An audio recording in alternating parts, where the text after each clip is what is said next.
welcome to this episode of Cannesversations. I'm your host, Stephanie Beach, and I'm here with Parth from Yahoo. Welcome. Thank you. How are you doing today? Good, tired, but excited to be here. Day three, I know. It's been a marathon. It certainly has been. I think the conference has, from what I've heard from people, they've had a massive surge in the attendees this year. Yes. And, pretty much everyone related to advertising, marketing, AI showed up. Yeah, everybody showed up, that's for sure.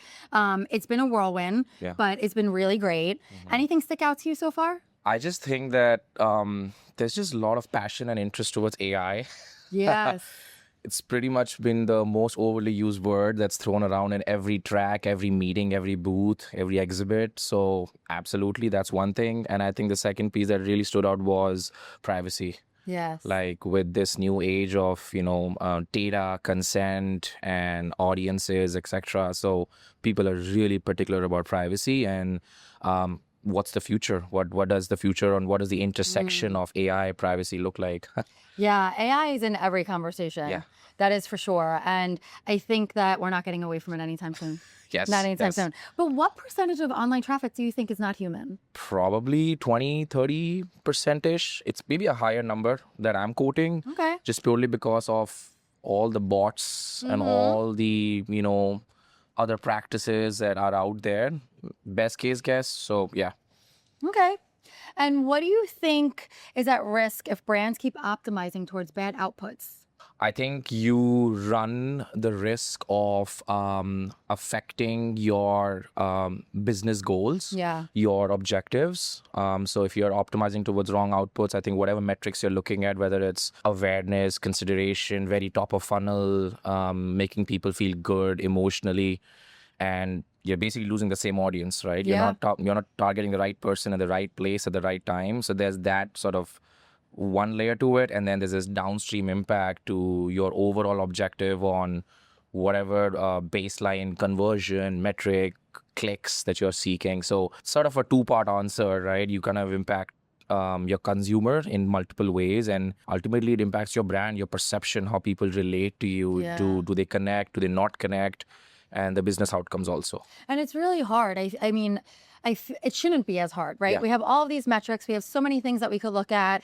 And depending on your goal, you optimize. Yes. But there's so many things that I think people are looking at that might not really matter or might influence one thing, but it's not going directly towards their goal. And they kind of almost get lost in the noise. Yes. And so they're optimizing towards things that are not moving the needle. Yes. And missing out on really great opportunities. 100%. Yeah, fully agree with that. What's getting harder about maintaining trust in this ecosystem? That's an interesting question. I think trust is something you just don't get overnight.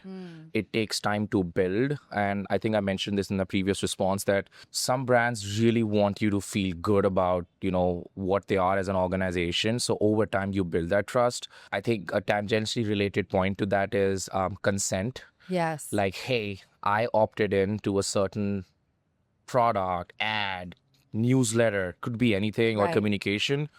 Are you honoring and respecting that? And it's the other way. I opted out. Are you honoring and respecting that as well? Are you sort of flushing me out of your, mailers? So that's one piece. I think the second piece also is, which I'm seeing a lot, especially at the conferences, with agentic advertising. Yes. Which is another buzzword that's coming is like, am I as an employee going to be replaced at some point? Is AI and agentic pieces going to replace me? And I think there's a trust element there too. Like, do I really trust the agent? Do I really trust the actual technology, the piece of software, to respond and sort of redirect me to the right answer that I'm seeking? So it's like pretty much a broad answer I'm trying to condense to so many ways. But it makes so much sense, and it's the truth. And, trust is everything. And I think with agentic, planning and buying and advertising, whatever you want to call it, that's coming, yes, there will be parts of the job that are going to be eliminated. Hopefully, it drives more efficiency for us to do the things that move the needle. Yes. Right? So that's really, I think, what it's about. I think where the nervousness comes in as well is with some of like the entry stuff, the repetitive stuff, which actually is the foundation to learn what you do in middle management, how things work, what do the pipes look like. So I'm really interested to see how, with that layer removed, what kind of middle management are we going to get when you don't have that base layer anymore? So I think there's a few ways to look at that, right? Like agents, in most cases, don't have the context of your industry, your use case, your prompt, and what you're thinking of. So there's a semantic piece to it where you actually have to feed the brain and educate the brain and the underlying technology of agents on how they need to respond back, and the context needs to be super relevant. So if you're saying media, maybe you mean media and ads. You don't mean media in films and television. So there's that piece. Back to the middleman point as well, I think it's also about how much humans can guide, nurture, and sort of, enforce guardrails. So that way your agents aren't just all over the place. They're in this sort of fixed schema of things of how they should operate. And they can be controlled in a privacy compliant way with governance protocols in place. Yeah. So that's sort of the enforcement piece, which I think is super critical. It is. And I mean, everything that you just said also sounds super complex. So, while for us, it's like, yes, that makes sense. Absolutely. For the brand and the marketer, maybe not so much. So that's where we come in to kind of help. Yeah. And I think, the industry's also at this sort of middle ground where CMOs and a lot of the folks I've met here, decision makers, they don't get this. They just want something simple, faster, quicker, but also not something that's going to cost them their job. So in an ideal scenario, they just want a piece of software where they can press a button, deliver an ad or run a campaign and make it super easy and simple. Underlying stuff that powers it, there's a lot to figure out. So doesn't every ad tech company claim to do just that? Yes, that's true. That's exactly true. Yeah. It's hard, right? Yeah, it's hard. It's hard to sort of set yourself apart as well, true, with that narrative. Yeah. So how do you actually know if traffic on your platform is real? So there are a bunch of ways, right? Like I think there are ways in which you can deploy certain technologies on a specific publisher side.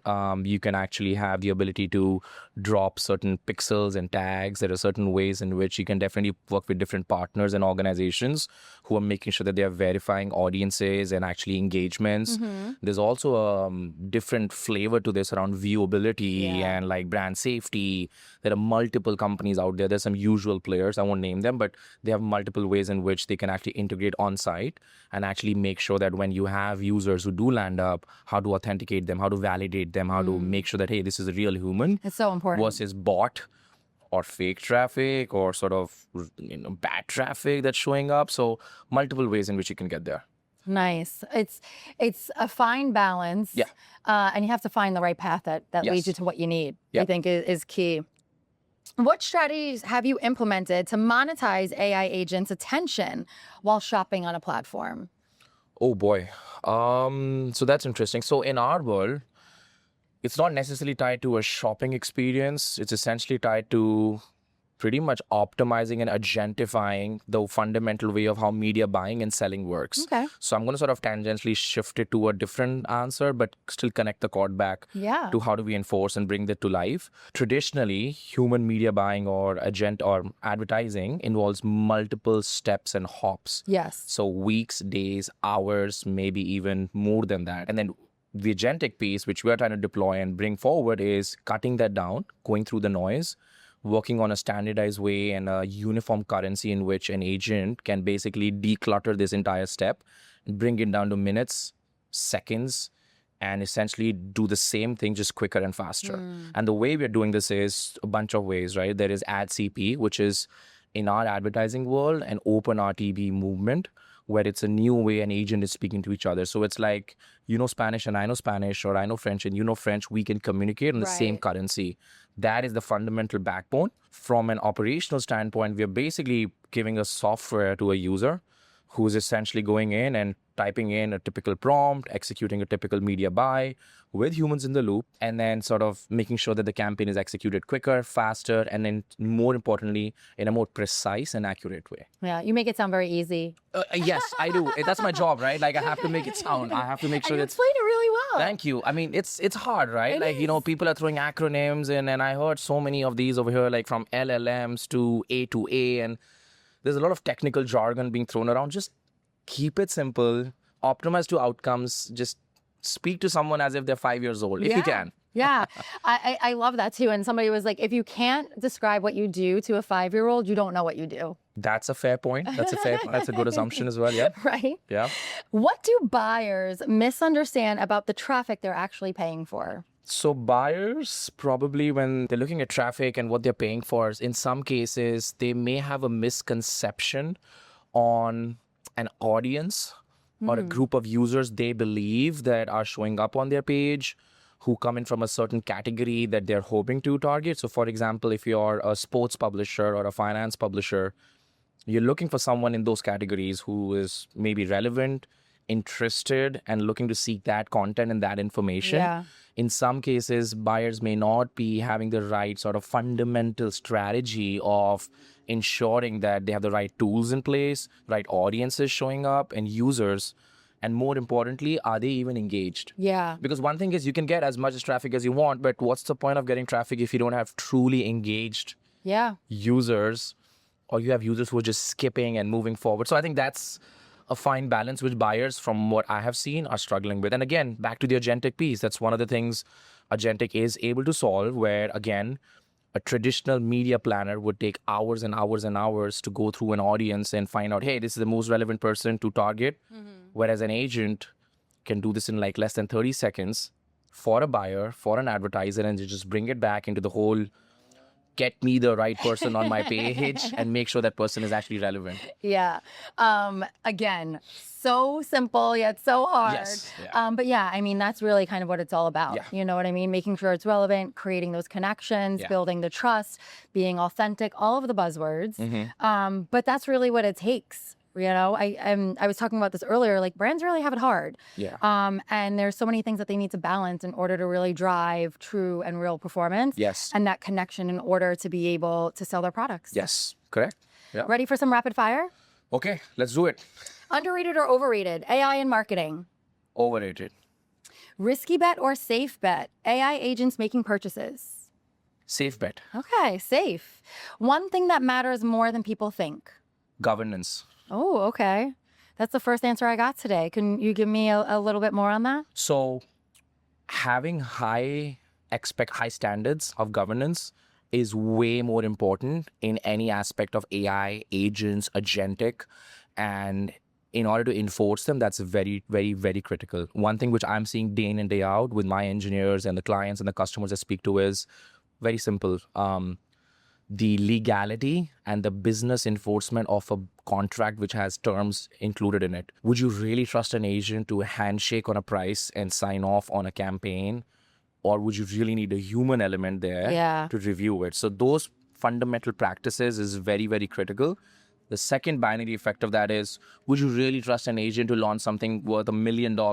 Yeah. Maybe in a year, maybe in 8 months. But today, as it is, you need a human. Yeah. You need to pause over there and then make sure the campaign can be launched. Yeah, I agree with that for sure. But we're on our way. Yes, on the way. Absolutely. This was so fun. Thank you. Thank you so much. Thank you guys for tuning in. Thank you, Human, for making this possible. And I hope you tune into the next Cannesversations. Bye.